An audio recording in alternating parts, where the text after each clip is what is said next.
In the heart of the city, where dreams come alive, BWatts on the mic with that fire in his eyes. From the court to the field, every game, every fight, he's the voice of the struggle under stadium lights. He's seen the highs and the lows, the wins and the pain, every triumph and tear, every loss in the rain. But through it all, he stands tall, never backs down, with a heart full of love for this sports-loving town. Sports talk we watch, where the passion runs deep. Every story, every glory, every promise we keep. From the love of the game to the struggles we face, he's the voice of the people in the sacred space. Sports talk we watch, where the passion runs deep. Sports talk we watch, where the passion runs deep. Sports talk we watch, where the passion runs deep.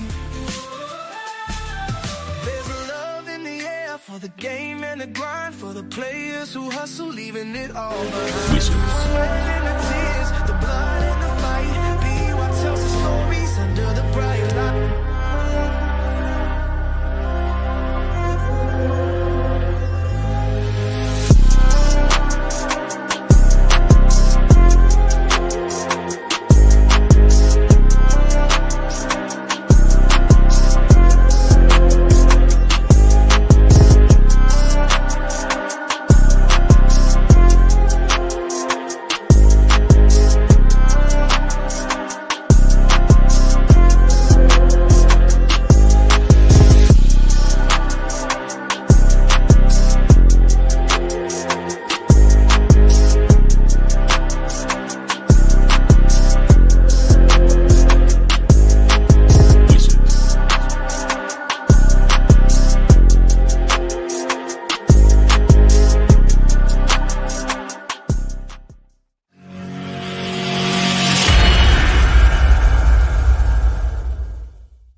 What's going on, family? What's going on? What's going on? What's going on? Hey, it's Tuesday night. You already know. It's Sports Talk with BWatts, and I'm your host, Bernard Watts. One thing I ask that you do when you come in the room is hit the like button. I need 200 likes tonight. Can y'all make that happen for your boy? I appreciate it if you do. And once again, don't forget to subscribe to Sports Talk with BWatts. Also, do me a favor. Hit the bell notification. It'll let you know whenever we go live or drop a video. Also, if you'd like to continue to support the broadcast in any kind of way through Super Chat, Cash App, or just simply by joining the membership, anything that you do will be highly appreciated. We're getting ready to talk about the Cleveland Browns training camp is right around the corner, family. Shador Sandler is out there putting that work in, and also, hey, he report this Friday, July the 18th. Can't wait, can't wait, can't wait. But once again, family, we finna get ready to get into the show. We got the prodigal son, he's back. That's JR Boxing. We're glad to have him back on the show. And we finna get right into it. All right? All right, family. Want to say hello to everybody in the chat. Michael Lockhart is in the building. Sabrina is in the building as always. Thank you. Jabbar is here. And we got Miss Harris is in the building. 767 is here. My dog, I love CC, is in the building. And we have the one and only Miss Val C. She in the building. Kimberly Nash Williams is in the building. And we appreciate it. Miss Kimberly Nash Williams for being so kind enough to join Sports Talk with BWatts tonight. Timothy Isaac, what's going on? Kenny Wilson, I see you, my brother. I see you. I see you. I see you. I see you. Michael Smith, I see you. I appreciate you. I appreciate you tonight. Yeah, we appreciate you. What's going on, Forbes? What's going on? DJ H, Michael Lockhart, what's going on? Appreciate y'all tonight. Appreciate y'all. Everybody in the chat, I appreciate you. OLB, appreciate you for rocking with me. Jabbar is in the building. Yeah, appreciate the kind words. Appreciate the kind words. All right, who we got here? Miss Kimberly Nash Williams is in the building. Andrew Bolden. I see you. I see you. My dog, the one and only, the big coach, is in the building. What's going on, coach? You all right? What's going on, Diane Brown? How you feeling? How you feeling, Miss Brown? How you feeling? FD, what's going on? Gretchen, what's going on? How you feeling? Appreciate y'all tonight. Let me bring the fellas up and we finna get it. We finna get it. About 50 minutes of it. We're gonna let y'all go. Miss Diane, Miss Debbie Garcia, what's up? FD is in the building. Yeah. Y'all here? Like always, y'all faithful. Early in the morning, late at night, it don't matter. Y'all rock with your boy and I appreciate it. All right? All right. That's enough talking. I'm trying to get 200 likes. Only way I can get there, y'all help me out. All right, let's bring up the crew. We got the one and only, the maestro himself. The maestro, where y'all go? I missed him. Oh, he don't went back. Oh, there you go. Oh, but he didn't want to come up. He didn't want to come up, Steve. Yeah, he back. Yeah, he didn't Hey, want hey, to come look, up. look, look how dark and lovely. Look at dark and Yeah. lovely, boy. Yeah. I'm Yeah. talking, he glowing, Yeah. boy. He Hey, is that glowing. bad boy Go shining ahead, like man. brand new money. Mr. JR. He's shining like brand new money, Steve. Brand new money, boy.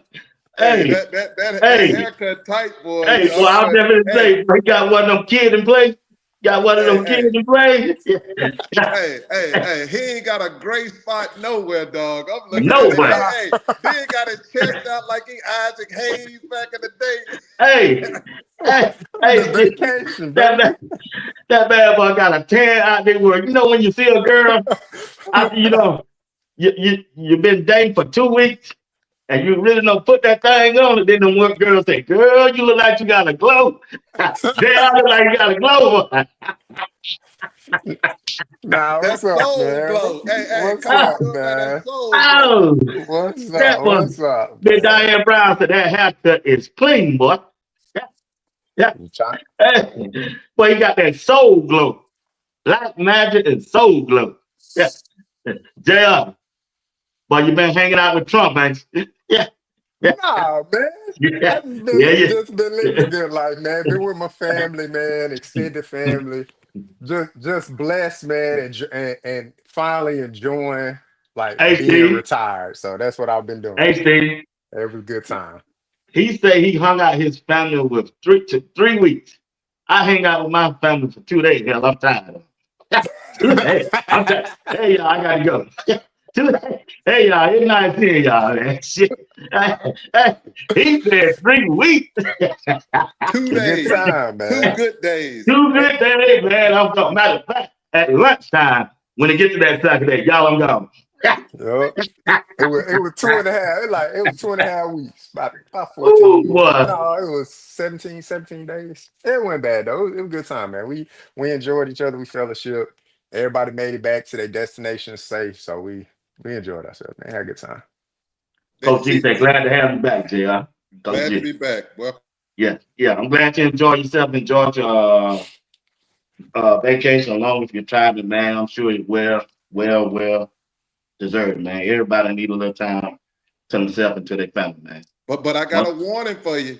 If I were you, don't go too long, because that young lady who was in that seat last time, she fired. yeah. She fired. How She gonna have her own seat. It might be mine. So when I'm ready to go this crazy. way, she ready. She ready. I, She ready. She can have nothing her but own praises show, to but Miss she Phyllis good. Smith. Yeah. She need to be on with BWatts on a Friday night or something like that. If she got time, Miss Phyllis Smith, shout Hey, out, man. hey, she be on it, but she on the thing. She really can do her own show. She She could. just that good, man. You know, I like to hear her talk. She And know her she talk, man. should. She in that Yeah, chat. If she should. yeah.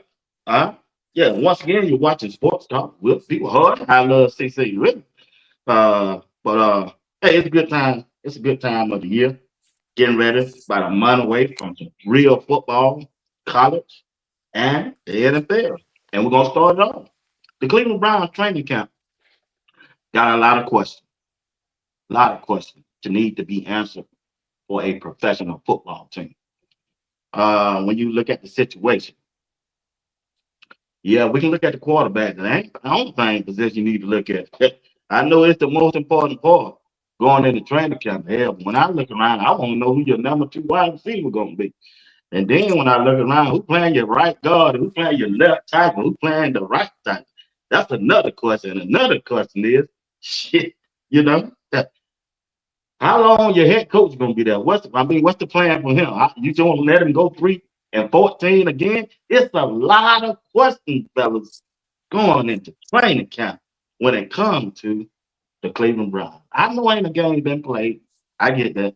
I get that. But still, there's a lot of questions going on in this training camp. And I'm gonna be looking. So, JR, what kind of question or concerns you gonna have looking at the Cleveland Browns training camp other than quarterback position? Or if you Some of would be the this, only position you looking at. no, I mean some of the same things you mentioned. Because in order to be successful in the NFL, I mean, you need a well-rounded team, and that's from the top all the way to the bottom. So from the leadership, from the GM to the coach, down to the players that the GM and the coaching staff decide to keep on the roster going forward for the regular season. So I mean, 3-14, there's a lot of holes to be filled on that team. And Uncle Steve said it a while back. I think it was like one of the last times I was on before I went on vacation.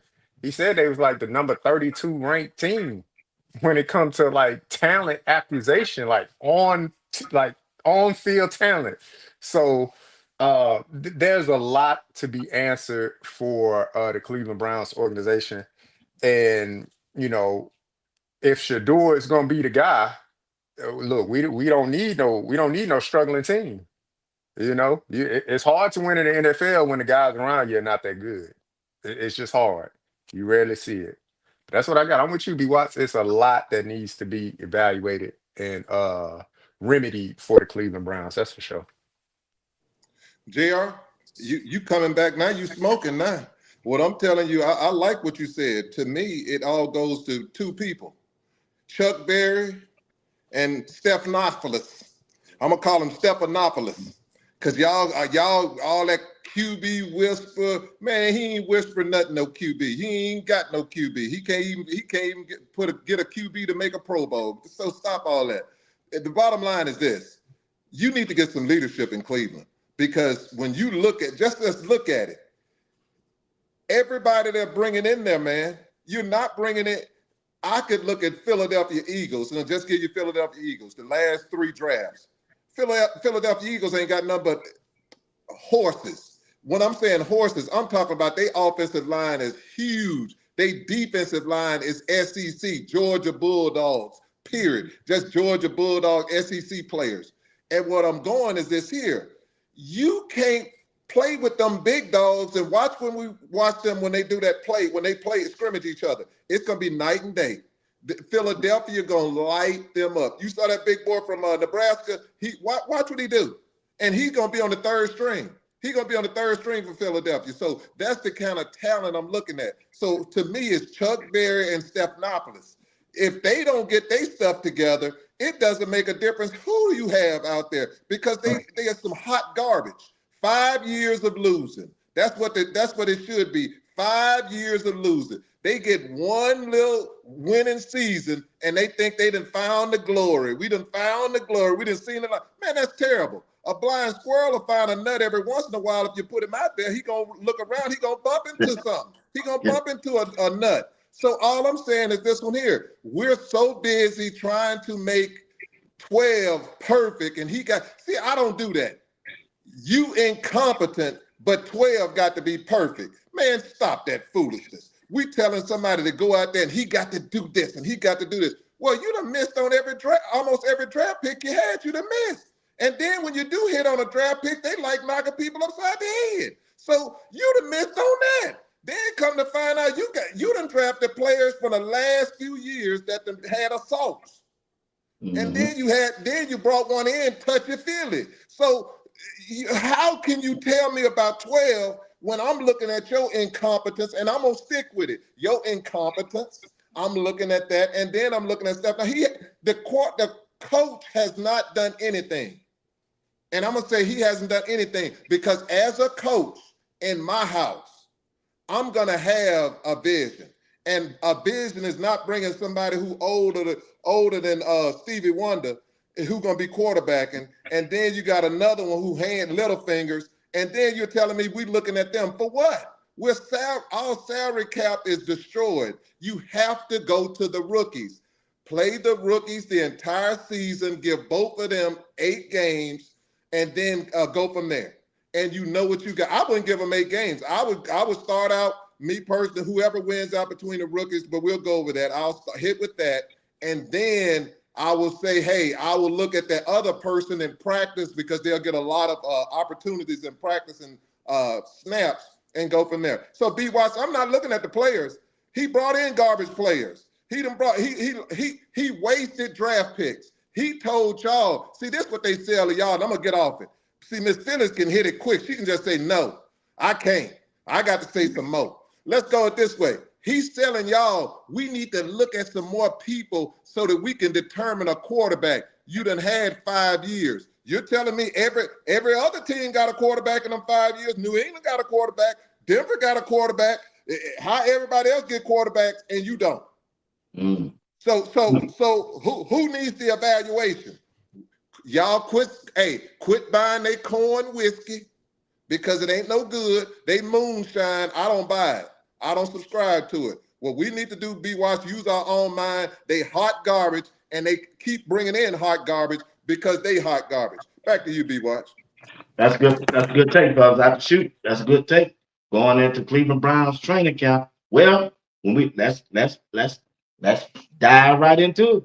The quarterback situation. Now, when it comes to other teams, college football, NFL football, people always say this, and for some reason, it stopped this year from being seen. But I get it should do is on the team. If you go to the barbershop, which I haven't in 10 years, but I'm just saying if you go and they talking about football, they always start with the quarterback. And it's the old barber, not the young one. It's the old barber says, well, if you got 2 quarterbacks, you ain't got nothing. Well, my question is, they got 4, 5. They got 5 quarterbacks. Does it mean the Cleveland Browns don't have a quarterback? Or they have one, but they're trying to save face and should do a thing. Talk to me, JR. When you're looking at the quarterback room, many people always say when you have 2 quarterbacks, you don't have one, but now the Cleveland Browns got 5, with Shador being the last one that was taken. And many people are saying that the owner made that pick. So I'm gonna come at to you when you look at the quarterback room. What's your take on the quarterback room for the Cleveland Browns? Look, B Watts, I definitely remember hearing that as a young man in the barbershop, growing up in the barbershop. Now everything appointment based. You go in there, it's hardly anybody in the barbershop. You go in there, get an appointment, walk right out. But I remember back in the day sitting in the barbershop for 3, 4 hours, just talking, just listening to the old heads and all of that, to the older barber that's over there saying that same thing. If you got 2, then you ain't got nothing. But I never really like bought into that because there's multiple examples of having 2 quarterbacks and then having a successful like outcome. I mean, the University of Florida did it with Tim Tebow and Chris Lee. They won a national championship. That's the ultimate success story. But there is some bearing to if you have multiple or something, you really got nothing. But I take it to if they got 5 quarterbacks and people want to say, well, they really don't have a starter. No, they really don't have direction of the Mm, team. And that mm, goes from, again, GM to coaching staff. Because what are mm. we doing as a GM drafting 2 quarterbacks? Like, what was the point and the purpose of that? Uncle Steve said in the last segment, you wasted a draft pick. Right. Literally. Really, you wasted 2 because you brought Kenny Pickett in for a 5th round. So I'm not understanding that thought process of, Chuck Berry, Andrew Berry, as Uncle Steve like to call him. So I'm not understanding that process. And then look, you got the QB whisperer, right? You said it, BWatts. Stefanski. He's supposed to be the QB whisperer. He ain't whispered to a QB in how long? Mm. I mean, he like Yin Yang twins out there in Orlando, Florida, on stage. They looking real bad. Hey, but shout out to him though. He But lives banging. I mean, they looking bad. They looking real old out there on that stage now. But look, obviously, you gotta give them young guys a chance because you got to know what your direction is. And you got to be real with your program. Look, your organization is coming off a 3-14 season. You're not going to go to 3-14 to the Super Bowl. So what is the goal? Is the goal to get the program, get the organization moving in the right direction? In order to get there in the right direction, you got to know what you got. And so if you playing your younger guys towards the end, because that's typical of the NFL, they wait for the season to be pretty much dead in the water. Then they trying to see, all right, what we got. But you got to think about the other men on that roster. What are they playing for at that point? We know we ain't making the playoffs. We know we ain't doing this. So you're going to put the young kid in there. They're playing to not get hurt because they know it's a future contract for them if you're a veteran. So I need to be somewhat productive and not get hurt. Because if you get hurt in the NFL, you're damaged goods. They kick you, you're gone. So if I look at it, what is the plan of the organization? What is the expectation for the Cleveland Browns? And you put them young guys out there early. Whoever earns it in training camp, which is going to be Shador, put them out there early and let them go, man. And build your franchise and your organization out to something to at least a respectable organization at this point, because 3-14, that's laughable for sure. And if that coach do that again, yeah, he on the outs. And then we'll be going through the process again with Shador with a brand new coaching staff next year. That's all I got, Uncle Steve. Thank you, sir. But what I have to say, King George say you need 3. I don't know what y'all talk about. King George say you need 3. So y'all can say all that 2. If you ain't got 2, you ain't got nothing. Well, you need to know what you got.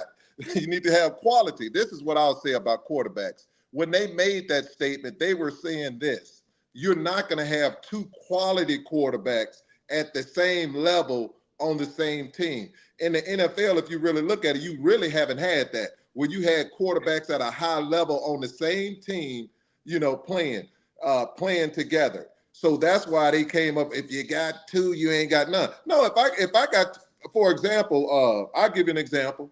You had, and I ain't gonna say Kirk Cousins is great, but Kirk Cousins put numbers up.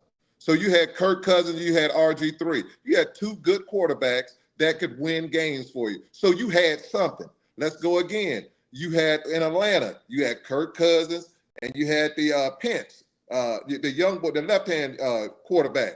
You still got 2 viable options to win football games. Now, other teams don't have that. Like, for example, if the Green Bay Packers quarterback go down, they done. They done because they don't have nothing by them. So all I'm saying is when people normally say that, they don't have 2 quality quarterbacks. Let's look at CU. CU got 2 studs. Y'all, people might like, well, you got 2 studs at CU. So if you really got, and I'll tell y'all this, I looked at Staub. Staub is making them 3rd and 4th strings should be happy. You're not going to get a better quality quarterback than Staub to be helping them develop their game. So when those young guys who are freshmen get to work with him, you're working with a pro quarterback as far as college level. I ain't saying professional level. I'm talking about college level, a guy that can get you to that next level as far as put the ball where it's supposed to, teach you what you're supposed to do. So my answer is this: yes, you can have 2 quarterbacks, and those quarterbacks, if their talent level, they're motivated and they're working together, they can do wonderful things. But it takes great leadership. For example, ain't nobody ever see what Travis did, but it took a coach with vision in order to show you that you could do it. When you got 2 quarterbacks, like Coach is going to show y'all this year with 2 quarterbacks, both of them going to play. I see it right now. Both of them going to play, whether we like it or don't like it. Coach Prime is going to get Juju some minutes, and he should, because when Juju comes in there for the following year, Coach Prime can't falter. He can't have no slippage. He got to have Juju ready, and Juju will be ready for that following year. So for me, BWatts, yes, you can have 2 quarterbacks and be valuable, but those quarterbacks have to have talent. Let's say it this way. Cleveland don't have 2 quarterbacks. Cleveland ain't got number 1, and that's the 1-2. So it's not applicable to Cleveland. Cleveland don't have a general manager, nor do they have a coach. So they offer what they want for 3. They got a quarterback, but don't have a general manager or coach. Back to you, BWatts. All right. So, JR, when we look at Dylan Gabriel, DG, they drafted him in the 3rd round as a 94th pick. They drafted him for Shador. He was on their draft board, as they say. He's the quarterback that got the most reps in OTAs, mandatory minicamp. What does that say? If he go into training camp and he's still running with the warms and he getting all the reps, seems like to me they prepping him to be the starter. That's He that's standard. got almost 100 reps in OTAs and minicamp. He got 93, 83 at that. Yeah, that's standard. That's standard in a lot of professional leagues. Look, money plays. The person that makes the most money on a roster, they typically play. All right. I mean, Barnes, something. I mean, he just got to truly go out there and wet the bed in training camp. Like, really. But the money gonna play. You're not paying somebody higher than the other person for them not to be in that position to play or not get them the opportunity to play. So he gonna get the opportunity first, and he gonna get the opportunity to have the most mistakes because it's dollars and cents when you get in a professional league. We paid you, we looking for an outcome. What's our return on investment? And if you cut that return on investment short, then they looking at the GM like, all right, so what are we really doing? Are we evaluating talent the right way? Are we cutting checks the right way? What are we doing? Because if I'm an owner of a business or organization, I care about the bottom line. I care about what is happening with my money when I'm putting it out there. Is my money making money for me? And in the case of the NFL, it's coming down to selling tickets. It's coming down to being on TV, and it's coming down to what is the production of that player on the field. And that's how it goes. So sure, somebody gonna say the rare occasion, yeah, Russell Wilson beat out the guy. Russell Wilson played head and shoulders above the guy that they brought in free agency. It just happened. Dak Prescott, Tony Romo got hurt in the preseason. I mean, or in training camp. Dak Prescott balled out. So all Shador got to do is go into training camp and do the same thing he did in OTAs and minicamp. If not, do it better. Leave no doubt. Because tape is tape. You get to preseason, tape is tape. They can't hide you. They can't flub your numbers and say, well, this interception counted and this didn't count. Hey, man, if you go out in the preseason, you throw for 3 touchdowns and 300 yards, that's on tape. You ain't denying that. So that's what I got to say to that, BWatts. But we'll see. We'll see what Cleveland does because it seems like they're a very dysfunctional organization, to say the least. Cleveland Browns is the Titanic, and the Titanic they gonna sink. They going down with their lies. They going down with their lies and they bad decisions. They're just like, oh, Mama, I picked this dear young man and I love him, Mama. I love him. Man, this dude is a bum. He don't do nothing, play Nintendo, the PlayStation. He don't do anything. He don't work. But I love him, Mama.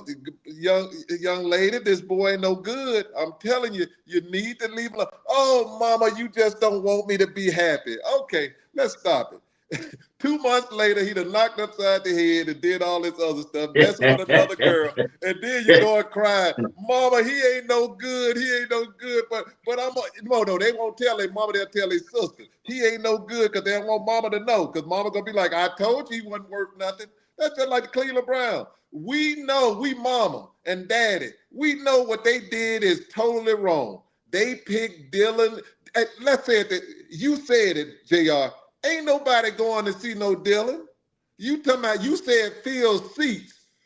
He can't even sit up in a seat. He looked like a little kid in a seat, man. You have to put books down there for that young man. So let's stop it. Let's stop it. He can't. Come on, folks. Ain't nobody going to no game to see Dylan Dillon.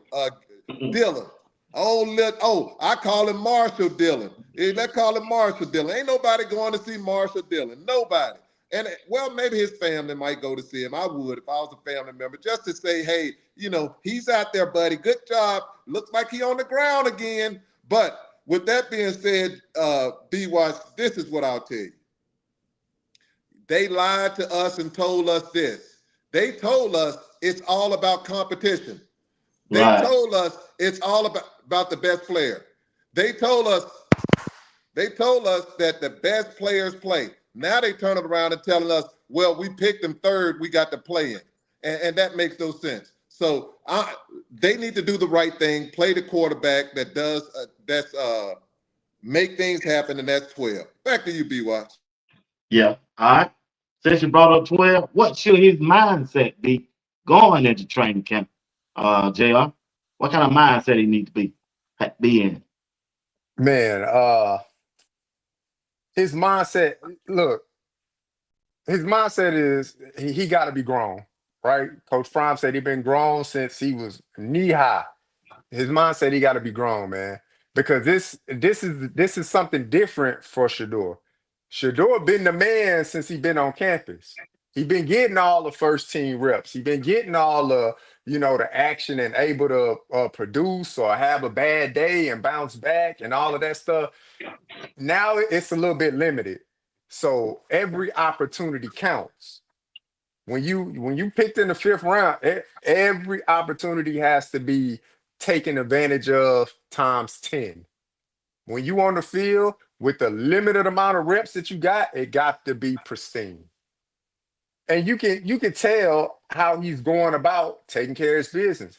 He putting out there, he constantly working, he constantly perfecting his craft, he's constantly taking it to another level. And that's what you got to do going into training camp. You got to take it to another level. Because if we taking anything from the way they went through OTAs and minicamp when it came to the reps, he's going to get the you want to say the garbage reps, you want to say the those don't count reps, whatever you want to call them. He'll probably be the lowest QB on the rep total, but you got to be able to produce.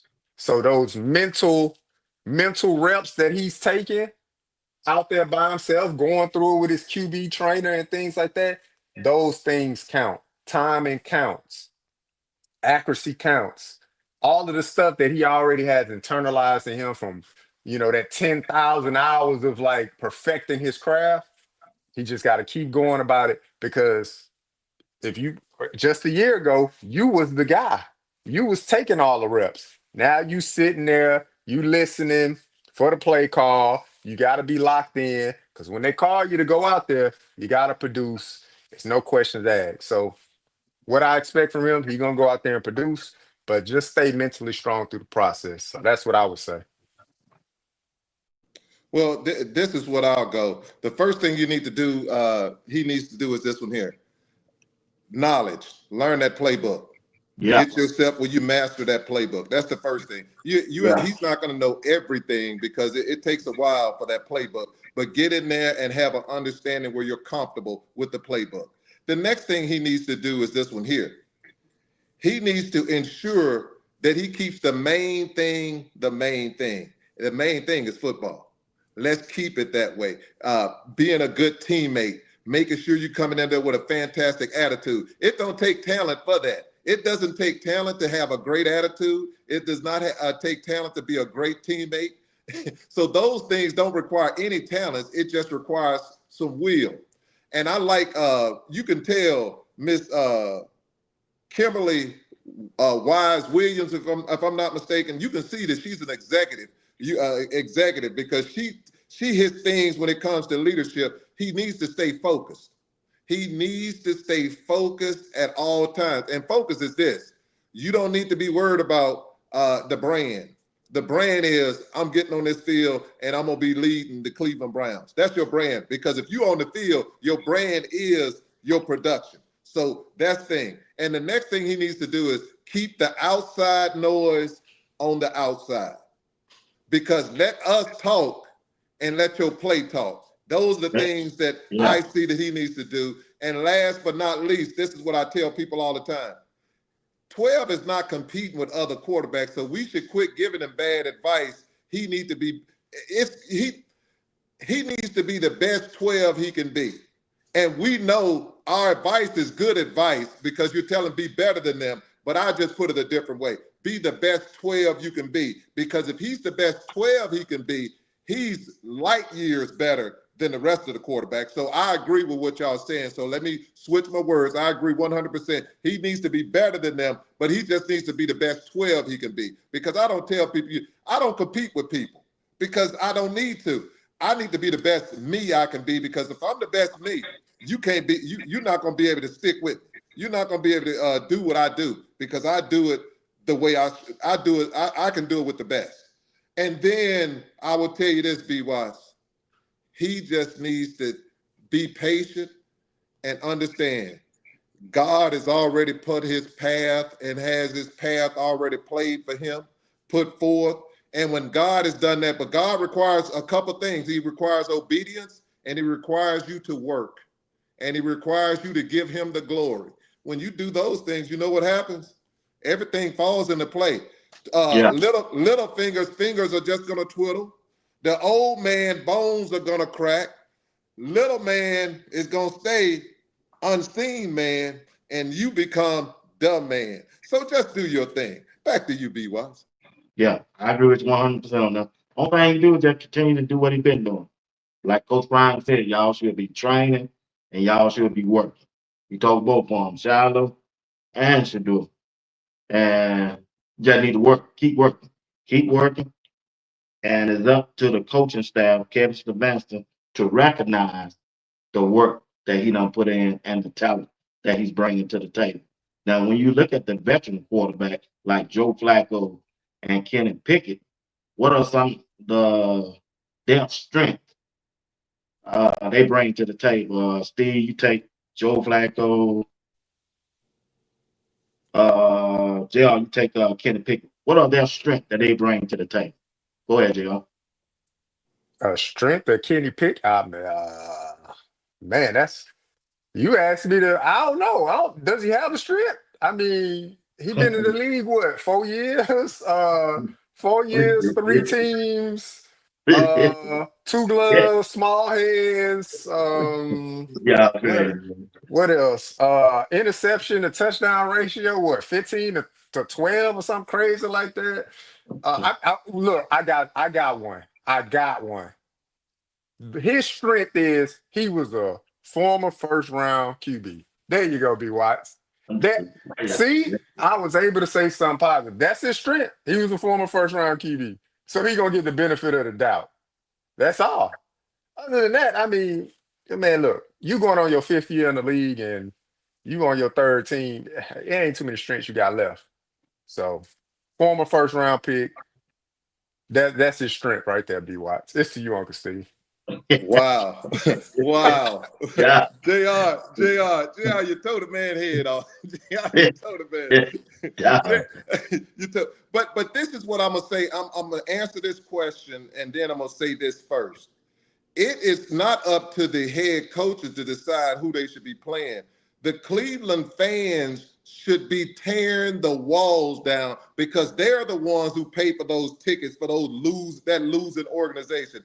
They're the ones who ensure that their salaries are as big as they are. They're the ones who come out there in that old freezing weather and watch bad football because the general manager picked bad players and the coach is some bad coaching. So it should be the fans up there and the people who the commentators, they should be lighting them up and insisting greatness. I'm going to tell y'all something. I'm up here in this D.C. area, Maryland, DMV area, and you'll see teams like the Nationals and you'll see the Capitals.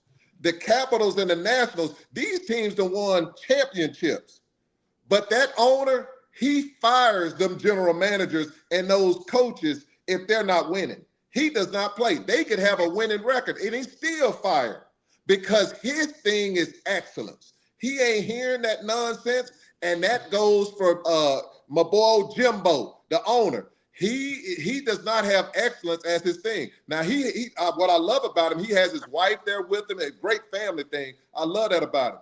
But he needs to start saying, is it about excellence or is it about me putting some money in my pocket? Because if it's about you putting money in your pocket, you ain't no better than Sterling that used to be the Clippers. All you and Marge, who used to have the Cincinnati Bengals, that woman Marge, whatever her name was, all you were caring about is $1. It can't be about that. It should be about excellence. It should be about that city that you represent. You're putting out there a quality product, and they're not. And they are not being held. You are not getting 5 years to be inadequate. Not with me, you're not. Not nowhere. I'm not giving you 2 months. I'm not giving you 10 days. Hell, if you're inadequate, you gotta go. Baby, you gotta go. I don't know. Ray Charles didn't give you that. Ray Charles and James Brown said, no, baby, no, you was late. You was late. Now you're messing with my money. Now you're messing with my money. You was late, baby. No. Ray said, Ray don't find him. Don't find him. Ray, they're my boy. They're my boy. No. Damn it. Now if you don't tell me, let me do it now. I'm gonna get rid of him. I can't do it. So with that being said, I'm gonna tell you this way.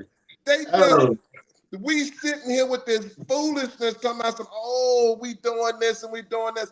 But at the bottom line, what does Cleveland stand for? What do the fans should be tearing their heads off saying, we demand that you put together a quality product, just like the CU fans demanded that they got a quality product because they were some hot garbage too. And look what done happened. Now they got a good team, and now they think every 5-star in America should go to CU. Come on, guys. You got to be realistic now. You couldn't get 1 5-star. Now all of a sudden you think you should get all of it. It don't work like that. You don't have 5-star money with every one of them. So back to that BWatts, all I'll say is this one here. They need to stop it. And if these people who's sitting on here just like Puffy are dancing on our show, they sitting up there all in the video, they sitting up there all that listening and stealing ideas, but they don't want to hit the like button. Now, BWatts, I'm getting ready to leave. Hell, if you can't hit the like button, I can hit the go button because it makes no sense that you're on here stealing and you're stealing my rhyme, you're stealing my time. And that just don't work, baby. It don't work for me, baby. BWatts will let you go, but I'll let you know. It's either hit the like button or hell, I can go. It don't make me no different, baby. I'm still gonna be Uncle Steve. Back to you, BWatts. Oh hell no, JR, you feel like you done brought out what?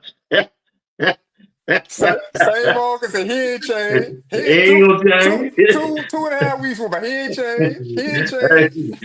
That's what I like. Well, I know what I'm getting. Well, I don't need no changing up and switching up on me. Boy.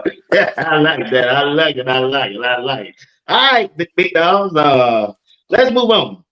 Now, training camp.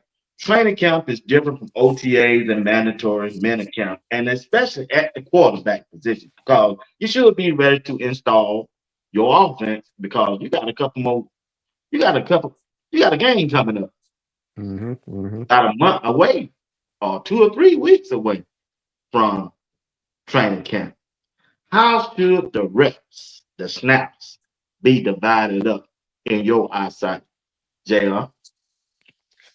If you look at my QB board back here, when I was in Cleveland, and I had the opportunity to get. Nah, I'm just kidding. I'm just kidding. No, look, Kevin Stefanski has already leaned forward and said equal reps or some sort, something like that. Every quarterback gonna have their opportunity.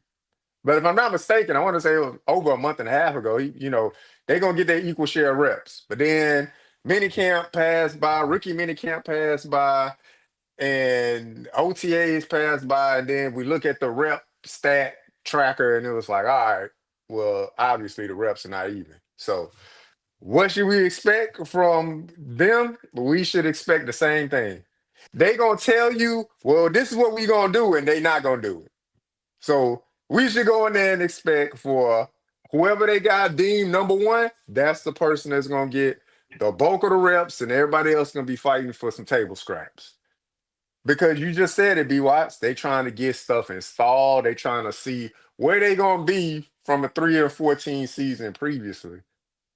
So every team always said, "This is our chance to win the Super Bowl, guys." But no, it's always the same amount of teams professionally that are capable of winning the championship. Mm-hmm. Cleveland, not one of them. So when we get to the QB situation, I would not be shocked nor surprised if we see that QB tracker again and Shadour's last when it comes to the amount of reps. But long as he's taking advantage of every rep that he gets, and if he come out of training camp and his completion rate 71% again, can't be denied. You come out of training camp in preseason games, and your completion rate high, and you then threw for a good amount of yards, and you're able to take control of the offense and take care of the football, no turnovers, you good. So I don't really expect Cleveland to be fair when it comes to it because they've already told us that this is how we're gonna do the reps, and then they didn't do the reps that way. So my expectation not for them to be fair, Uncle Steve. JR, you answered the question. They lied to us already. You lied. You done already lied to me. You think I'm gonna believe you? If Don King tells me something, or the other Don tells me something, I already know it's a lie. So why are we even going here telling ourselves, well, what should we expect? I expect what they do all the time. Lie, and more lie. So with that being said, even when they lied, they turned the lie around and then, even when all this happened and 12 come and save his job, he's a QB whisper. You saw what he did. I'm like, folks, please spare me. Cry me a river. Fire that rascal. Get in a competent quarterback. Get in a competent coach that's going to do the right thing, that's going to stand committed to a quarterback. I don't care if they stand committed to Dylan and put 12 as the backup. If Dylan is the best quarterback, then I'm fine with it. But even if they did that, you would let me know that as an organization, we're going in the right direction. We're looking, we're evaluating, we're giving our team an opportunity, our quarterbacks an opportunity to show us that they could be franchise quarterback. But it'll also provide an opportunity to this one. Dylan is not going to make no 16 games. Not with that offensive line, not the way he play, not the way they're going to play call. Pittsburgh will have him out. Pittsburgh and Baltimore take care of that game 2 or 3. So 12 is going to have an opportunity. He just needs to get rid of that ball. Completion rate, I'm going to tell you, JR, what they're going to do, you can't go on completion rate no more because they're not going to provide him time.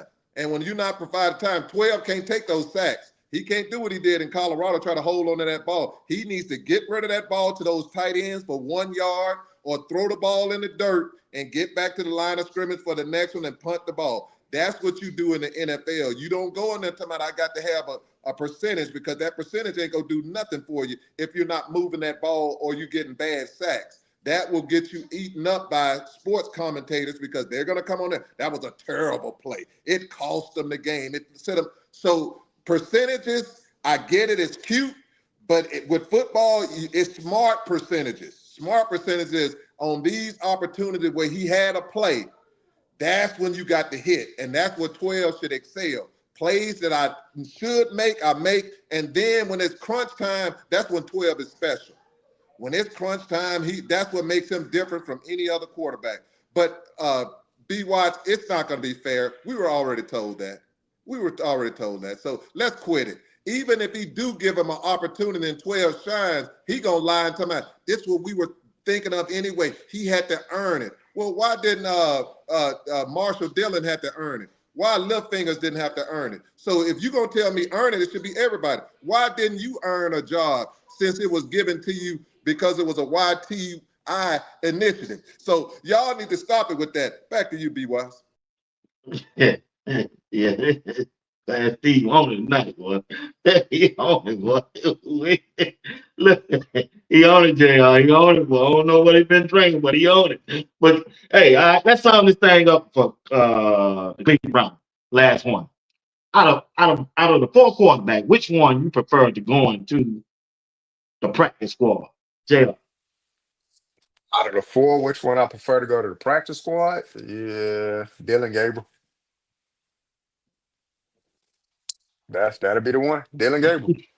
Short and sweet. Yeah, hey, you gotta save face, right? Look, we picked him in the third round. We ain't just gonna cut him. Let's put him on the practice squad, y'all. We gotta save face. So that's what I would do. You save face, you're gonna do it all the way through. Practice squad, Dylan Gabriel. Steve. JR, okay, let me ask it. Are you saying what would I do if I was to, or Yeah. just what Cleveland do? Because it's two We different don't know what answers. I don't know what Cleveland do. I want to know what would you do. Oh, if it was me, 12 would be starting. Dylan would be the backup because I'm looking at my future because I Yeah. done made that investment. That's what I would do. I would trade Kenny Pickett, or I would lose that. I would have my boy, old man. He'll be my third, and then I would go get a guy who just got off the pecan truck. If you're gonna do a practice squad and then do that, because that's what you do for a practice squad player. Normally, somebody that just that the USFL, the XL, CFL, the DFL, the NFL, the PTL, and all that. You put them out there. Back to you, BWatts. Yeah, off the pecan truck. Oh, come on, man. Oh hell no, man. They deep down south, picking up pecans up under pecan tree. All right, fellas, let's move on, man. We're on the road. That's it for the Cleveland Browns. I want to talk about this situation. Let's look at the Teddy Bridgewater situation, right? He was a high school coach. It's been reported that he was helping some of the players with their meal, Uber drivers, and just helping them along the way. And they suspended him. So I don't know if you've seen the stories, JR. And if you have, what you think about the Teddy Bridgewater story? Yeah, just a lot of hate, man. I really don't understand it. Um, for the team that he was coaching, I believe it was Northwestern, right? Northwestern, down there in Miami, and for the the ISD, the school district, the coaches, whoever brought upon this investigation, right, to say, oh well, he's taking care of his players. When has there ever been a problem taking care of people? But I guess if you want to get into the minutia of policy and district policy and all of that stuff. So you mad I got more money than you? That's what it sounds like. You mad that I got money to pour into my community by taking care of my team, and you don't? I mean, you don't have the finances that I have. I mean, Teddy Bridgewater, multimillionaire, he made a good amount of money in the NFL.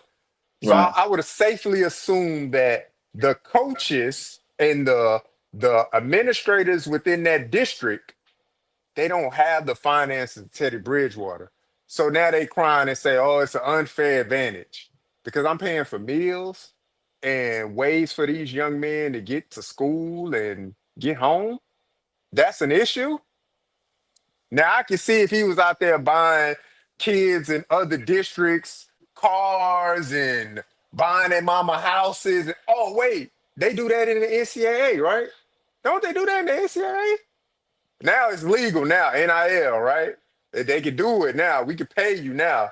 So I don't understand the dynamics of that, but I get it from a policy standpoint. If it's in the policy, whatever, that coaches cannot use their money to take care of things, that's crazy to me. Because you know what the school district wouldn't do? If Teddy Bridgewater turned around and gave $14,000 to the school district, they ain't gonna say, oh no, no, no, Teddy, keep that money. They gonna take it with both hands. Give me that check.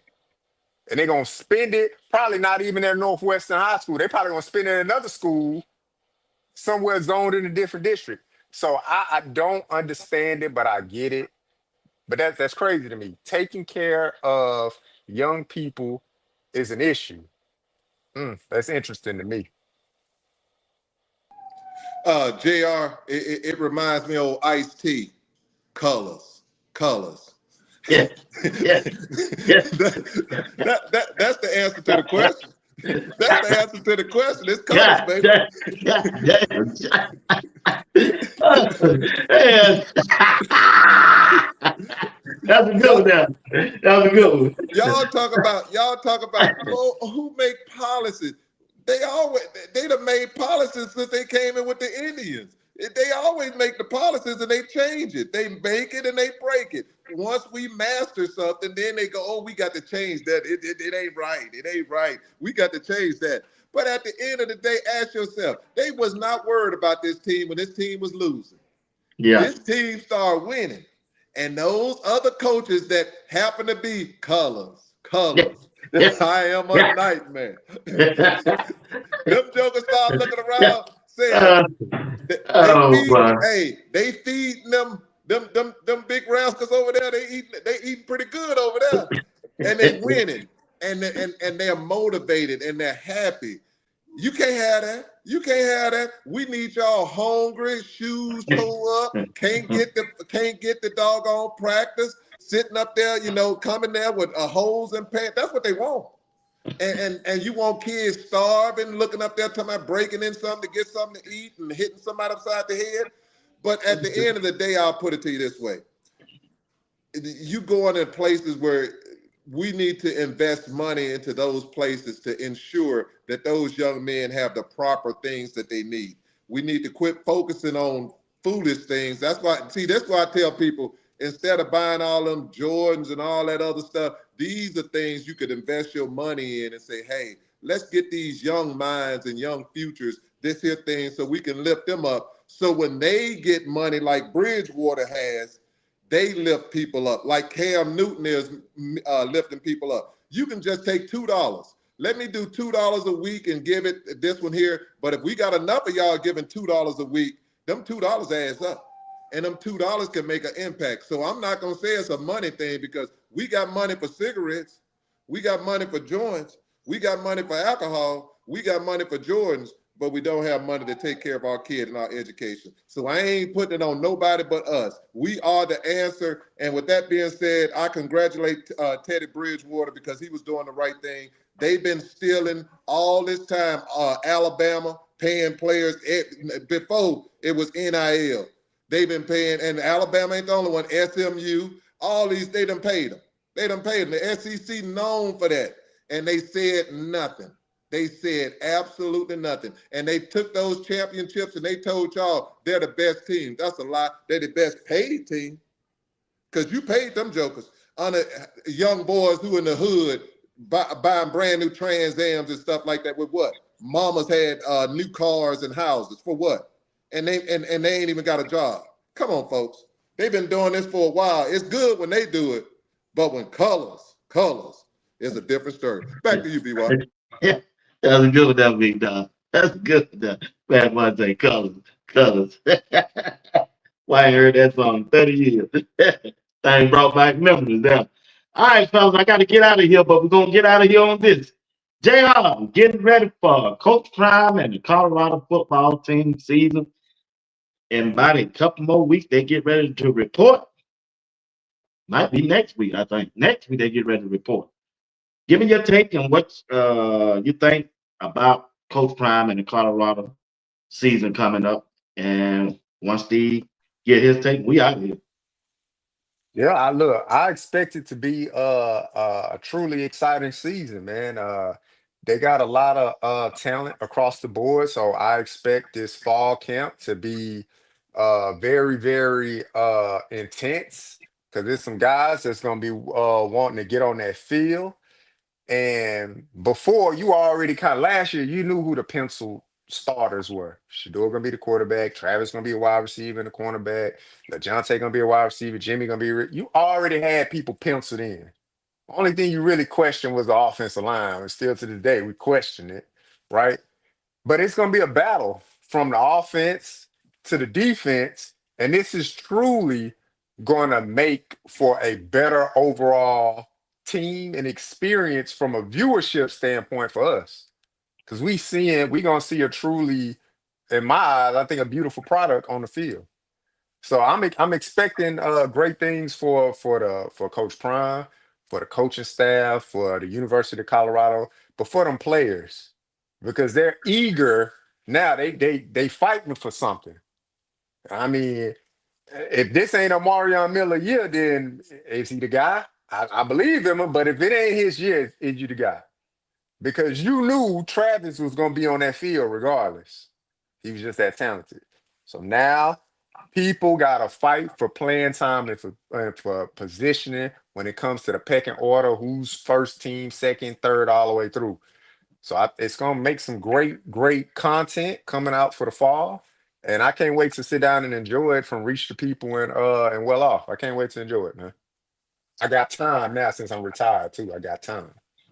Way to go, JR. You're absolutely correct. This is what I expect. I don't want to see the nice Coach Prime. I want to see the Coach Prime that when he goes up there, he's doing them Affleck with Nick Saban.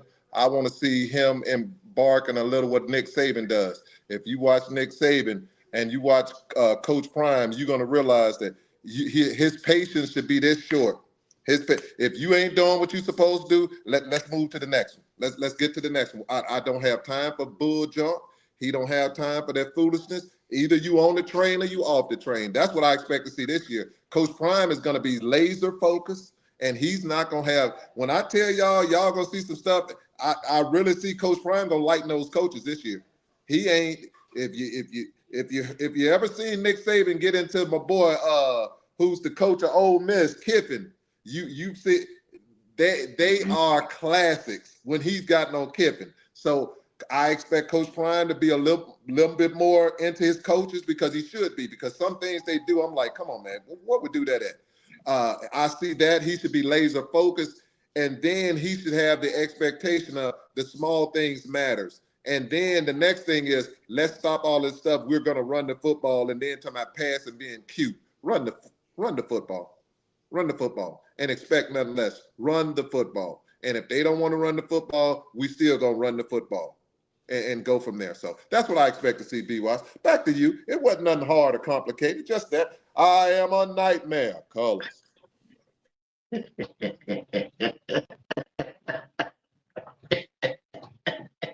Hey, y'all, we out of here. Ain't no last word tonight. Ain't no last word. We out of here, man. Good show.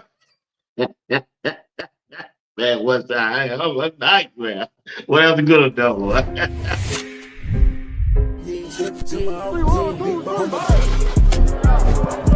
Are you practicing to practice or you practicing to be great? Which way am I going? Today's supposed to come. You on the way.